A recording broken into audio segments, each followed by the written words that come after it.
राधे राधे महाराज जी। महाराज जी दंडवत प्रणाम। महाराज जी, लाली जी के लिए खूब रोना तड़फना आए, इसके लिए कैसे कृपा होगी? सेवा बन जाए। लाडली जी की सेवा में अगर हमें कहीं सौभाग्य मिले या घर में सेवा विराजमान करें, सेवा से जो प्रीति होती है और प्रीति से रोना आता है, तड़पना आता है, तो अगर हम श्री जी के श्रीअंग सेवा प्रकट श्री विग्रह सेवा प्राप्त कर ले और वो भी निष्ठापूर्वक, जैसे जयमल जी निष्ठापूर्वक ठाकुर सेवा करते थे, सेवा में विघ्न न पड़ जाए, इसलिए उन्होंने नियम लागू कर दिया था कि 10 घड़ी जिस समय में सेवा में जाऊं उस समय किसी ने किसी भी तरह की सूचना दी तो उसे जान से मार दिया जाएगा।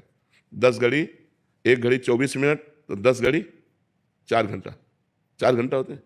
4 घंटा वो ऐसी सेवा करते थे कि कोई भी उनको सूचना भी नहीं दे सकता था, इतनी सेवा में संलग्नता। अब जहां प्रवेश हुए, ठाकुर जी का पट बंद किया और स्नान श्रृंगार 4 घंटे पूरी तन्मयता पूर्वक सेवा करते, साष्टांग दंडवत करते, और जब बाहर निकलते तब कोई बात कर सकता था। ये माडोर एक राजा, माडोर का राजा था, उनका भाई था, उसके मन में आया कि 4 घंटे कोई सूचना दे नहीं सकता और 4 घंटे में हम विजय प्राप्त कर लेते हैं, तो उसने आसोपास जो है जयमल जी की राजधानी को घेर लिया। अब जब ये सूचना पहुंची तो अब किसी की हिम्मत नहीं कि सेवा में वो हैं और जाए, क्योंकि मार डाला जाएगा। तो सबने कि युद्ध करने में तो हम समर्थ है, पर बिना राज आज्ञा के युद्ध कैसे प्रारंभ हो। और जयमल जी का नियम था 4 घंटे कोई सूचना नहीं दे सकता, नहीं तो मारा जाएगा। तो ये हुआ, राजमाता से प्रार्थना की कि आपको नहीं मारेंगे, जो जयमल जी की माँ थी, आप जाके केवल आज्ञा भर ले आओ। तो वो गई और उन्होंने कहा शत्रु पक्ष ने चारों तरफ से राजधानी को घेर लिया है, आप आज्ञा दीजिए क्या किया जाए। तो उनका राम जो करेंगे वो सब भली होगी। पीछे मुड़कर नहीं देखा, सेवा नहीं रोकी और कहा जो राम करेंगे वो भली ही होगी, भगवान जो करेंगे वो भली ही होगी, जाओ। वो वापस चली गई, तो आज्ञा तो हुई नहीं। तो भगवान ने जब देखा कि मेरे आश्रित इतना मेरी सेवा में संलग्नता, तो स्वयं भगवान राजपूत सिपाही का वेश धर करके जयमल जी के घोड़े पर चढ़े और जाकर के युद्ध किया, सबको मूर्छित कर दिया, घायल कर दिया, मारा एक को भी नहीं, सब मूर्छित हो गए बाणों की वर्षा से, सब। अब जयमल जी जब 4 घंटा अपनी सेवा करके निकले, तब उन्होंने कहा हमारा घोड़ा लाओ, मैं अभी शत्रु पक्ष को उत्तर देता हूं।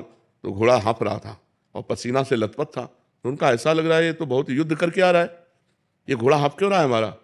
किसी ने कहा इसका तो कोई पता नहीं, पसीना पसीना घोड़ा।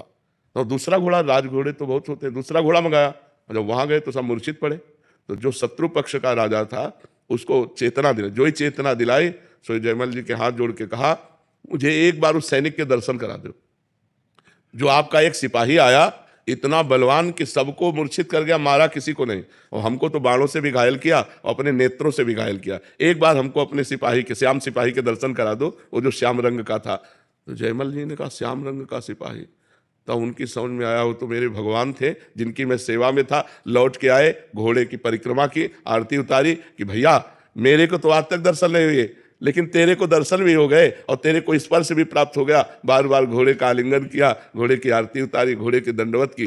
तो जब हम भगवान की सेवा में इस तरह तन्मय होते हैं कि हमें कुछ भी हो जाए हम सेवा से नहीं निकल सकते, तब हमें प्रीति हो जाती है और फिर भगवान बाहर ले लेते हैं। अभी मान लो अगर निष्ठा ना होती तो सूचना मिलती है कि शत्रु पक्ष ने घेर लिया है, तो सेवा छोड़कर युद्ध के लिए, तो फिर यह घटना थोड़ी घटती। इतनी सेवा में तन्मयता हो कि किसी भी तरह से हम सेवा में विक्षेप न सहे, और लाडली जी से हम तो प्रीति हो जाएगी। फिर जिससे प्रीति हो जाती है उससे प्रगट में मिलने का मन होता है कि एक बार प्रगट में मिले, फिर तड़पना, रोना, सिसकना, यही उसको जीने का रास्ता मिलता है।